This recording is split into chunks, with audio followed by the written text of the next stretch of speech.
আমি কি রকম ভাবে বেঁচে আছি তুই এসে দেখে যা নিখিলেশ। এই কি মানুষ জন্ম নাকি শেষ পুরোহিত কঙ্কালের পাশা খেলা? প্রতি সন্ধেবেলা আমার বুকের মধ্যে হাওয়া ঘুরে ওঠে, হৃদয়কে অবহেলা করে রক্ত। আমি মানুষের পায়ের কাছে কুকুর হয়ে বসে থাকি, তার ভেতরের কুকুরটাকে দেখব বলে। আমি আক্রোশে হেসে উঠি না, আমি ছাড় পোকার পাশে ছাড় পোকা হয়ে হাঁটি, মশা হয়ে উড়ি একদল মশার সঙ্গে।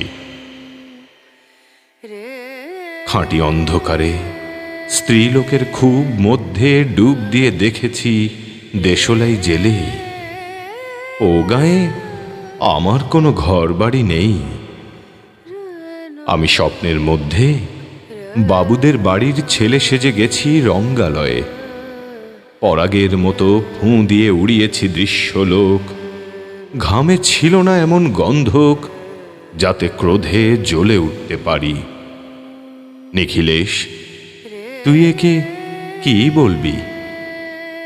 আমি শোবার ঘরে নিজের দুই হাত পেরেকে বিঁধে দেখতে চেয়েছিলাম যিশুর কষ্ট খুব বেশি ছিল কিনা।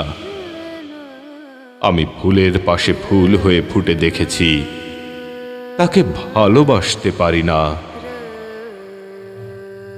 আমি কপাল থেকে ঘামের মতন মুছে নিয়েছি পিতামহের নাম। আমি শ্মশানে গিয়ে মরে যাবার বদলে মাইরি মাইরি ঘুমিয়ে পড়েছিলাম। নিখিলেশ, আমি এই রকম ভাবে বেঁচে আছি। তোর সঙ্গে জীবন বদল করে কোনো লাভ হলো না আমার। একই নদীর তরঙ্গে ছেলেবেলার মতো ডুব সাঁতার, অথবা চশমা বদলের মতো কয়েক মিনিট আলোড়ন, অথবা গভীর রাত্রে সঙ্গম নিরত দম্পতির পাশে শুয়ে পুনরায় জন্ম ভিক্ষা। কেননা সময় নেই। আমার ঘরের দেয়ালের চুন ভাঙা দাগটিও বড় প্রিয়। মৃত গাছটির পাশে উত্তরের হাওয়ায় কিছুটা মায়া লেগে আছে। ভুল নাম ভুল স্বপ্ন থেকে বাইরে এসে দেখি উই পোকায় খেয়ে গেছে চিঠির বান্ডিল। তবু অক্লেশে হলুদকে হলুদ বলে ডাকতে পারি। আমি সর্বস্ব বন্ধক দিয়ে একবার একটি মাত্র মুহূর্ত চেয়েছিলাম, একটি ব্যক্তিগত জিরো আওয়ার। ইচ্ছে ছিল না জানাবার এই বিশেষ কথাটা তোকে। তবু ক্রমশই বেশি করে আসে শীত। রাত্রে এরকম জলতেষ্টা আর কখনো পেত না।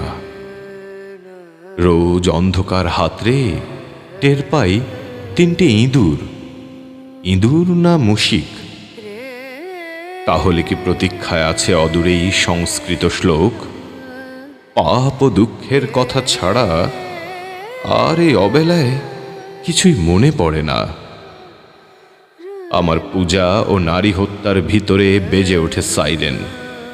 নিজের দুহাত যখন নিজেদের ইচ্ছে মতো কাজ করে, তখন মনে হয় ওরা সত্যিকারের। আজকাল আমার নিজের চোখ দুটো মনে হয় এক পলক সত্যি চোখ। এরকম সত্য পৃথিবীতে খুব বেশি নেই আর। এরকম সত্য পৃথিবীতে খুব বেশি নেই আর।